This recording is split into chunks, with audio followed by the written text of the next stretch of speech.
You might think this is clickbait, but I'm going to show you how I made well over $1,000 selling dollar store Angry Birds backpacks.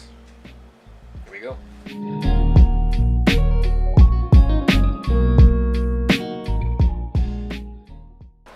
Alright, so what I did earlier this week, pretty much got off my ass, went to a local dollar store, and scanned some items. This is what I do sometimes. I'll scan some items, take a look at some barcodes, see what sells. And I came across these Angry Birds backpacks.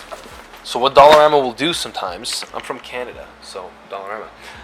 What Dollarama will do sometimes is I notice they'll take liquidated products from companies. And if you're lucky enough, you can scan them and then see if there's a good margin on them. I'm not releasing this video for quite a while because I'm going to sell my inventory first so I have no competitors.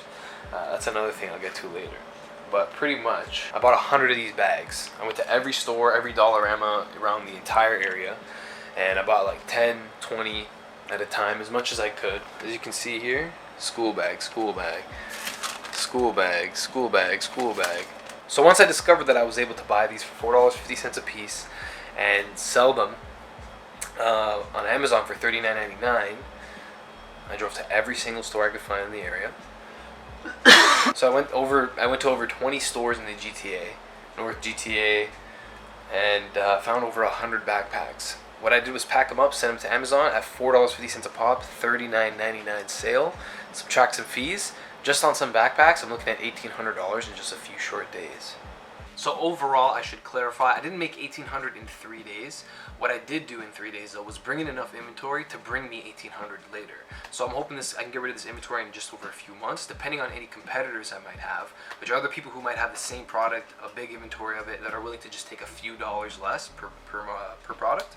And I'm shooting as low as $9 a piece to $18, depending on any competitors. So multiply that by around 99, 100 cases. I literally bought 100 cases. You're looking at $960 after all fees and everything like that, shipping costs, storage fees, Amazon fees, $18 depending on competitive pricing. So to anyone out there who wants to try FBA shipping, I really recommend it. Start off with small things, take a risk, spend $100, why not?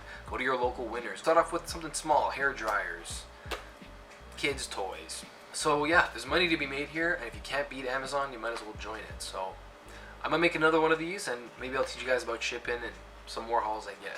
Thanks for watching.